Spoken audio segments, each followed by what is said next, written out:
Merci, Monsieur le Vice-président.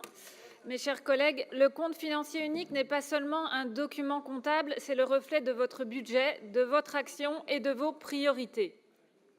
L'examen de ce CFU révèle que les Franciliennes et les Franciliens sont pris en étau entre le désengagement de l'État et les choix budgétaires politiques de votre majorité.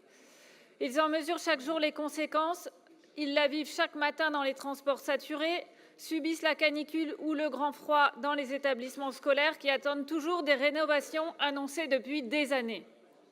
Ils la mesurent encore face à la disparition des formations qui leur permettraient de rebondir professionnellement. Alors, vous avez pris l'habitude de rejeter la responsabilité de vos coupes budgétaires sur les autres, sur d'autres que vous, principalement sur l'État. Mais je vous rappelle quand même que beaucoup de ministres et de collaborateurs et M. Othman Nasrou, qui était au gouvernement il n'y a pas encore si longtemps, sont de votre famille politique, encore plus après vos rapprochements du jour.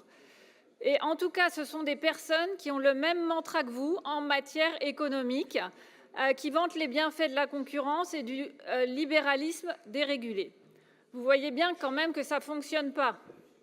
Quant au retard des investissements sur les secteurs clés, comme les lycées ou les transports, là, c'est toujours la même solution de facilité. Vous rejetez la faute sur votre prédécesseur, M. Jean-Paul Huchon, mais je vous rappelle qu'il n'est plus là depuis 2015. Et la ficelle commence à être un peu grosse, ça commence un peu à dater, votre argument. Heureusement, vous ne rejetez pas la faute sur l'Europe, surtout quand on voit qu'il y a des fonds européens que la région gère donc et qui sont sous-utilisés.